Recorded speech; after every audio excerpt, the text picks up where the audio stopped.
Hi everyone, and welcome to another stamp story tutorial by Robyn Lawton.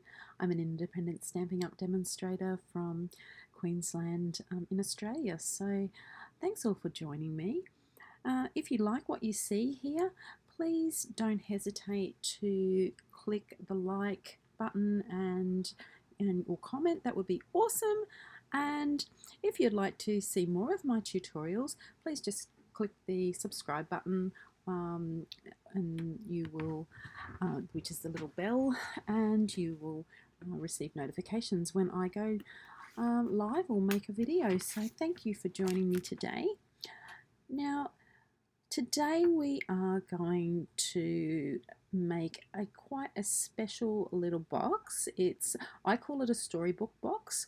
I'm not sure if that's the proper name for it or not, but I saw just when I was Googling like boxes, I needed to create quite a large box for a gift, and I found one, but I couldn't find any measurements for it, so I made up my own. So I have got a PDF for this. If anyone would like one, I'm happy to send you that, or you can just pop onto my website and find the link there. So that's the other exciting thing. I do have a brand new website. It's stampstory.com.au, and I would love you to visit my site. And while we're making this box today, if you need any Stampin' Up products, please don't hesitate to visit my store. The link will be in the notes below as well. And I would love to have your orders if you don't already have a demonstrator. That would be amazing. Thank you. So let's get started with this one. So firstly, just a little about the stamp set that we are using today. It's a beautiful set called Pretty Perennials, and it has a stamp set and perennial petal matching dies, so which is quite an amazing set of dies, 22 dies, which is pretty epic, and they are just gorgeous. And they are, one thing to note, they are only available for a few more short weeks up until the 30th of June, or unless they sell out earlier. So be sure to grab these before they're gone for good. Okay, I use these stamps and dies with my first stamp at home kits, and they were so popular. So I actually have a few of these kits still available in my online store through my website. If you'd like one, if you purchase one of these bundles, you can grab the free kit to make 8 cards for free, so as a free thank you gift from me. So that is wonderful. And as I was saying before, these are just a few of the really special die pieces that I've fallen in love with in this die set, especially the little daisy. These are few cards that I've made just using this set that I'll just quickly go through. This is a background that I have created, and I'll do in the tutorial today. And I create completely different layout just with circles, so, and some sponging and stamping. So that's those couple of projects. Now moving on to our box, our storybook box, starting off with some cardstock that measures 9 1/8 by 10 1/2 inches, so you will need a piece of 12 by, and you will need a piece of cardstock that measures, I think, I'm just trying to find the measurement here, yes, 6 by 9 1/2 inches. And then you will need 2 pieces of the same colour, which are 3 by 4 5/8, and they are for covering up the inside, front and back panels, and then a piece of white or whatever colour you're going to use for the top of your box. And I've cut those from the stitched shape rectangles, which if you follow me regularly, you'll know I can't be without my stitched shapes. The rectangles are the only ones that are currently in the catalogue, but these stitched shape rectangles you just really, I find I use them all the time, and I think I've used the 5th largest one there from that set. So that's the size that you need to create those 3 pieces. Okay, and we are then, what's our next thing that we need to do? Okay, so I am going to run through just the scoring of these with you. Now, using the Stampin' Up trimmer, I find this is the probably only thing I use these days for scoring, unless I'm having to create multiple scores on multiple projects. I'll use my simply scored tray. But with this, so we're scoring 1.5 and then 3 inches all the way around all 4 sides of our box base. Okay, so again, 1.5 by 3 and 3 inches in from each side of this base. So you just rotate around all 4 sides, doing that same measurement.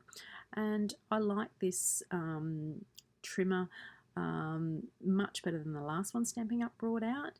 I find that it has the blades stay much sharper for much longer, and I really find this one my kind of a tool that will do, you know, cutting and scoring, and it has that arm that goes out when you need those longer measurements. So just taking our lid now, and we are going to score this in at 1 by 12, a ½ inch from either side. So we do that on all 4 sides.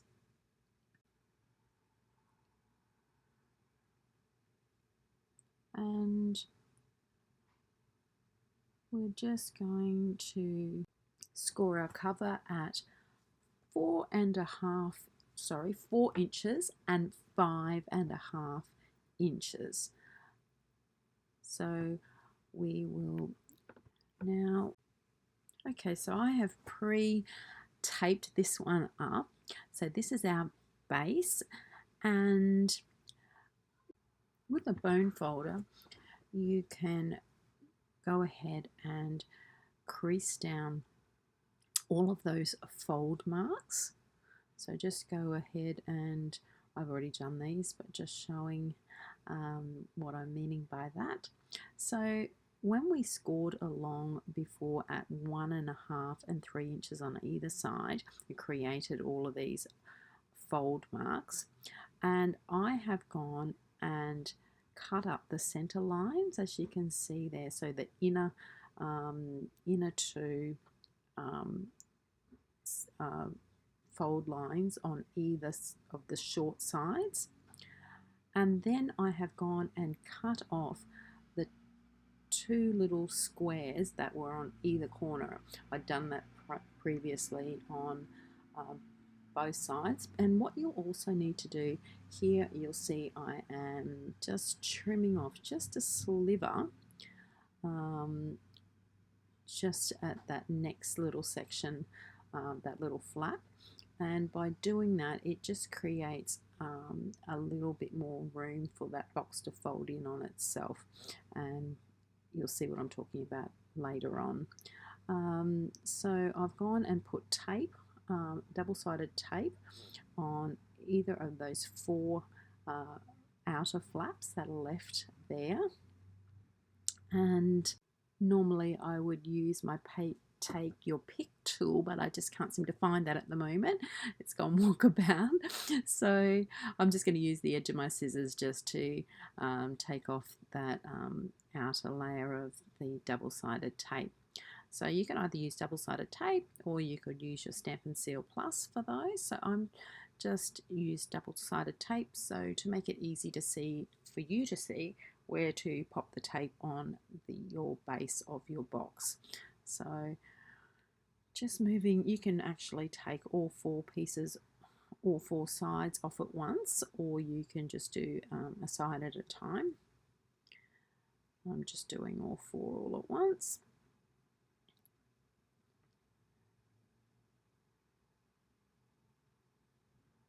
There we go, come on, off there, that's it. Okay, so I start at the short side and I just fold in those 2 little tabs there that you can see. Fold that in and then fold that flap from the short side up and over, and making sure that they're nice and square, the angles there, that you can just then fold that in on itself. The piece of the 2 pieces of double-sided tape on either side of that flap really help to hold that nice and securely, but it creates a really nice sturdy little kind of reinforcement for our box. So do that on the other end as well, and we just fold that in, and that's the bits there that if you've trimmed off those little slivers, it just makes it a little bit easier to fold down. Now we can do our 2 remaining longer sides and fold that in. Give them a good press down, and then sometimes you just need to take off another little sliver there if you feel like it's just going to be a little bit crowded, so, or a little bit tight. You can just remove that little piece and fold that in. So that's our base. So you can see it creates a really nice little finished box, very neat on the insides. And so I like that style box where it has that really nice finished inner edge. So for our lid now, we'll bring that back. I've put the tape all around the outside edges, and so take your scissors and just make 2 small cuts up to that first fold line along your spine piece, so along either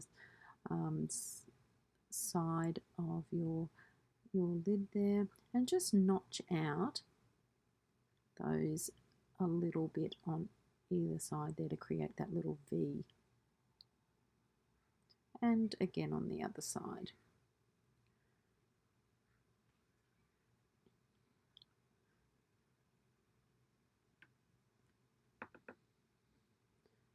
Yep.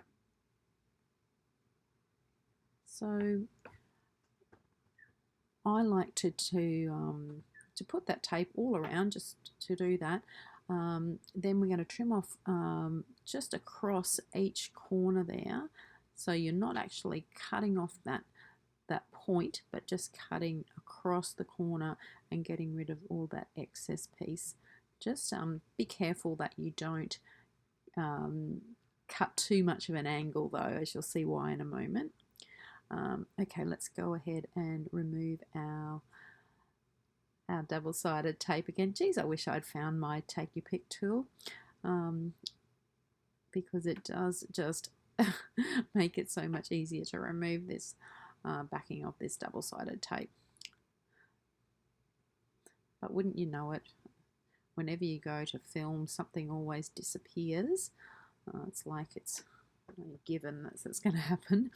So, okay, use your bone folder to give that a good press down there to really create that nice finished edge. And so just on each piece, go ahead and do that, and it creates that look of the inside cover of a book, so hence the storybook box name that I came up with. Okay. So just working all around and giving that a good press down.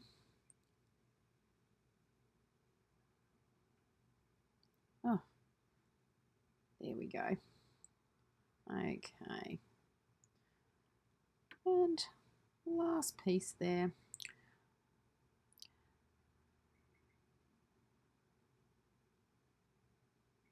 So you'll see if you take that corner off evenly, you'll have that really nice 80 degree as opposed to that other corner that you just saw there.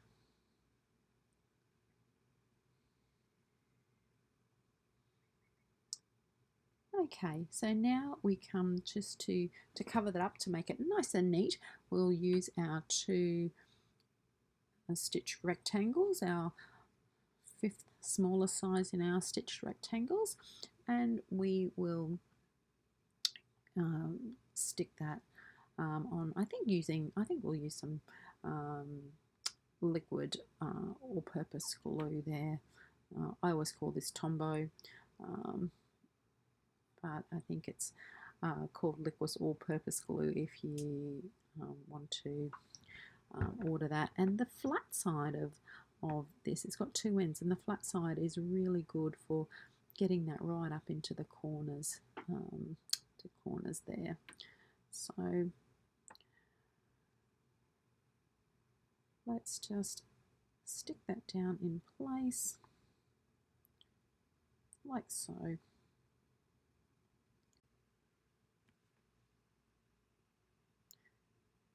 And then you can go ahead and do the other side as well. So I like to put a little bit of glue all over with the one end and then turn it over and just spread that out with the other end of the applicator that comes with that glue. Okay, so pop that in place.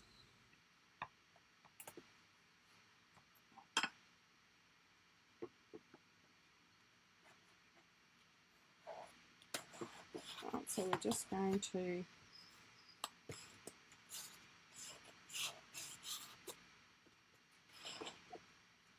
give that all a good squeeze down there, and then we have that cover for our book. I'm just going to pop those lid on the end of that Tombow so it doesn't dry out.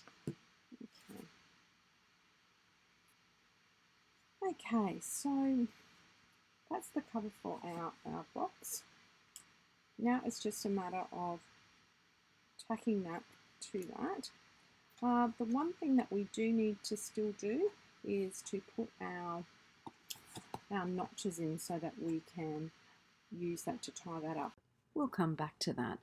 So what we need to do is to stick down our base of our box to the back inside cover, the back cover.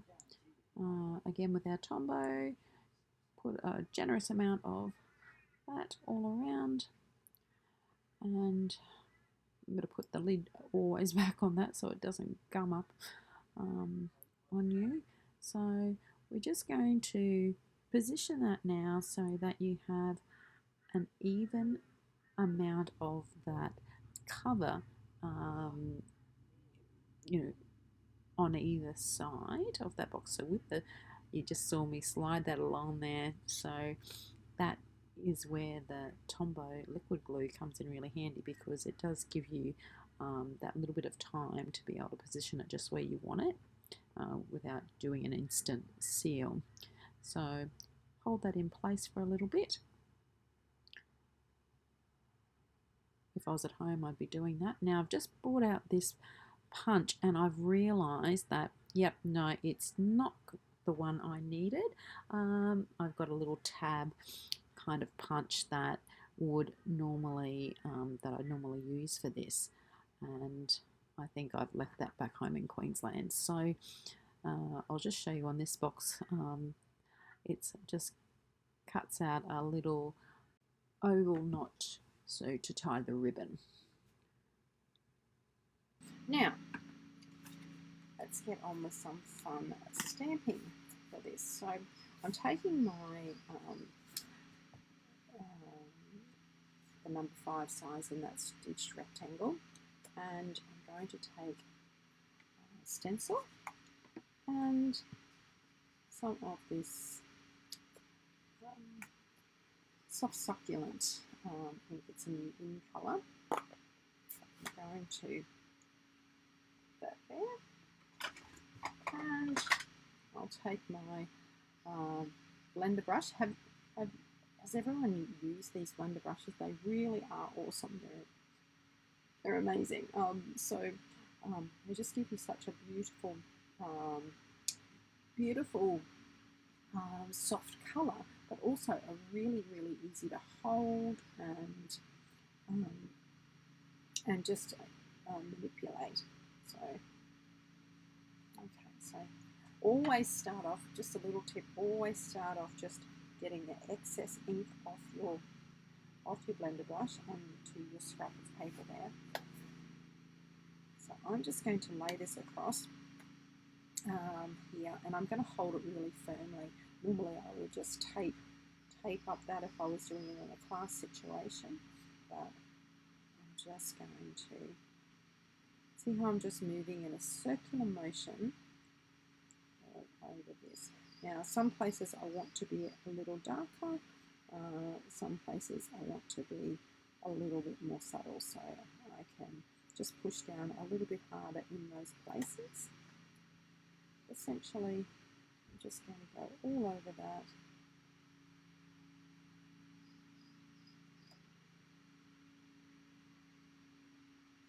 And voila, when you lift that off, that creates a beautiful little background effect on there.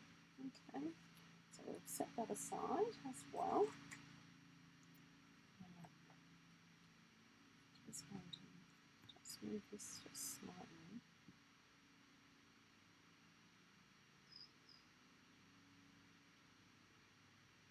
I think I could zoom in there a little bit closer, but I should just leave that alone, I think. So let's just see if I can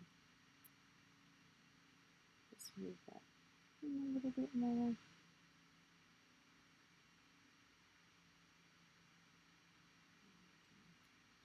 Okay, so with this, we pop that aside, and then I'm just going to take my the nice big happy stamp out of the Pretty Perennials stamp set, and so with this stamp set I really love it because with the happy you can create lots of different sentiments, such as happy mail, happy for you, happy birthday, you make me happy, or sending lots of happy, or you could even do sending lots of happy mail. So it is quite useful that there's lots of different occasions that you would maybe use that one for. So I'm just going to grab, I think I'll use, I think I'll use this soft succulent ink again for this. So remembering when you're stamping to just not rock your stamp too much, just straight up and down in the ink. And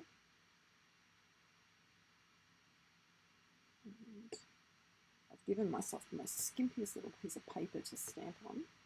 Okay, so I've stamped that on here. Now I have actually gone and pre-cut one out. Okay.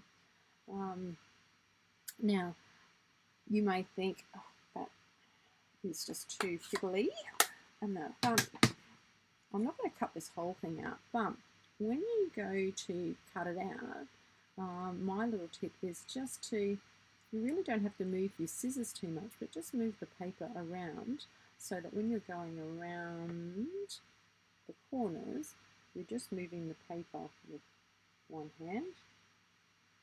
And so that's doing most of the work, and not your hand with the scissors in. So you're really not, you're pushing down with the scissors, but not really having to cut around you know, turn your hand to cut around edges, you're just doing that with manoeuvring it, the paper with the other hand. So hopefully that makes sense, but it actually becomes quite simple to cut these little guys out. So I'm going to pop that aside, and we'll use our happy on here. I'm going to, now if I could, if I wanted to, just pop some dimensionals on the back of there and mount that up. I'm just going to simply, with my Tombow, got Tombow everywhere, this blue before, so we'll use that up. But if you just pay particular attention just to the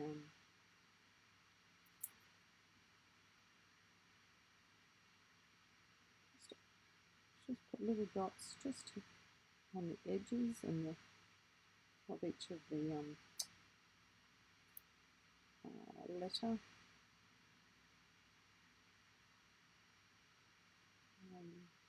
The ends of each of the letters.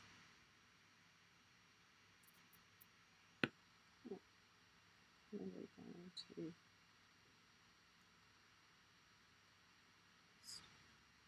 stick that in place. And then we will take, we might do something different for this one. What do you reckon? I really like the look of when the new pale papaya colour, when it's sponged, it looks really, really lovely. So let's go ahead and let's ink it up again, remembering just to rub off any excess. Okay, so you'll see when I'm doing this just how soft this colour is, and it's really easy.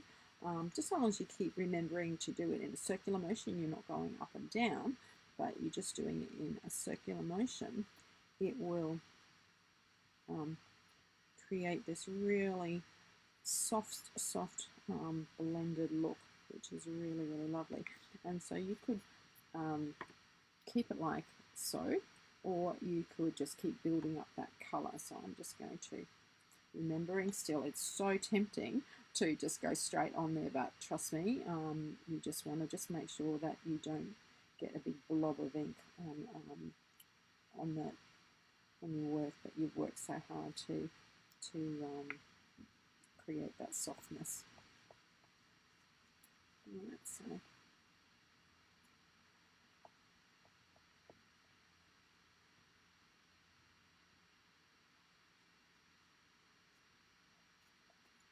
right, so I'm pretty happy with that. But isn't that just a really, really soft, beautiful colour? I'm just going to hold that up to the camera there, and hopefully you can see that. I've used the shimmery white, and I'm not quite sure if you can see that in the camera there, but it is really, really beautiful, especially at night time. And it's a really nice cardstock to watercolour on as well. It's not as good as your Fluid 100, of course, but it is. It's still quite good for colouring if you're using your aqua painters. Okay, so got that. Let's see what else we'll do. Okay, I might just create a little bit of a pattern on here. I haven't got my grey granite ink, so what I'm going to do is open up. Now this is the Evening Evergreen colour. Again,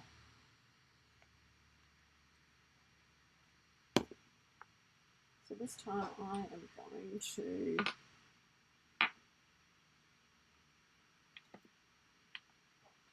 use, what shall I do?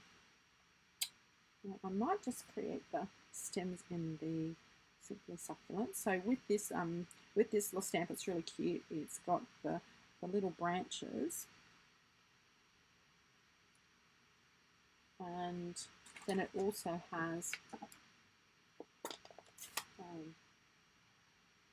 these little blossoms. They look like cherry blossoms or something like that. And the stamp is created so that it's easy to see just where they need to be lined up. But it creates this really cute little blossom effect. So let's just do another one over here.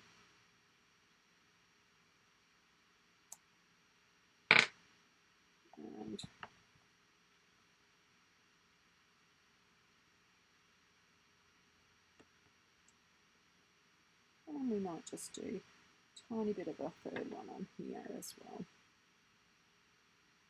just off the edge there.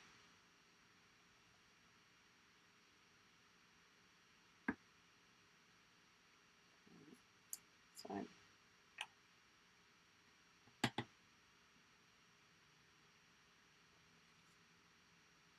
there we go, something like that. Right. Now all that remains is we've got a couple of little pieces like so. I think we might just stamp on there, just a little scrap bit there. Might just stamp this. We'll do this one, some happy mail. Got lots of people I need to send some happy mail to, so I'm just going to stamp that on here. And with this one, all I'm going to do, nothing fancy, is just actually freehand cut around that little guy.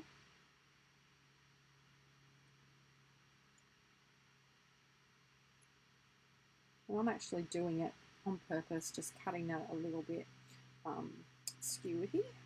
And then I will grab out,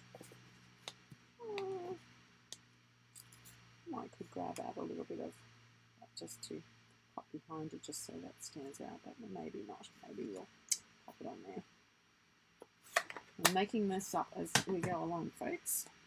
Okay, so right, if I can find myself some Stampin' Dimensionals. Okay, here we go. And just work out how I want these positioned around here.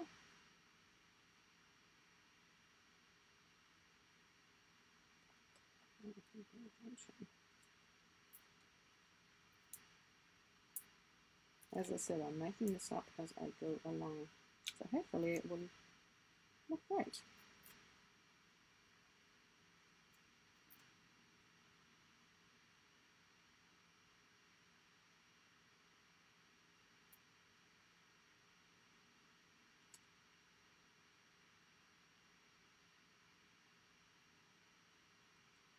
And I'll just tuck that under there like so. And what do you reckon? I just might move that down just a little bit there. So I can have that just peeking out, but that's so that still fits on there. Okay. Yeah.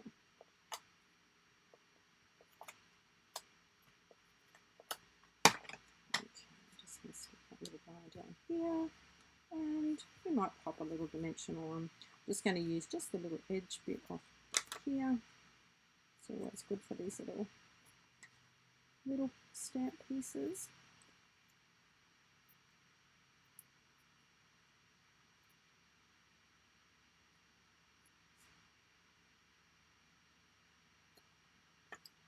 And that's going to create that front of that box. So, and I can't attach my ribbon for the moment, but if I were going to do so, I might this time like to use, this is the This is the Evening Evergreen in the in colour ribbon, and it's creates a really nice soft floaty kind of a bow. So I think I would tie that up with so, but I'm just going to attach this to the front of my box, just using some of this Stampin' Seal Plus so that it's nice a firm fit.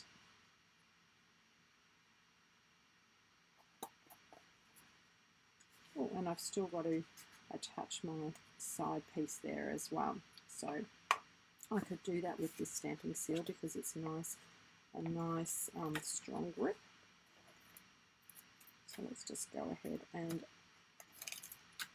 run some layers down that side. Right. Let's give that a good squeeze there.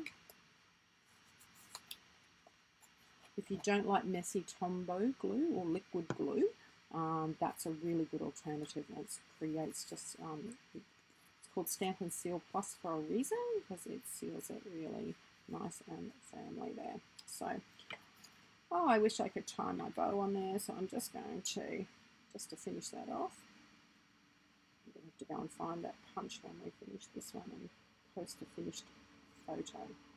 So, I think that'll look really nice, just tied on that side. So thank you so much for joining me making this storybook box, and look forward to talking to you very soon. Have a great day. Bye.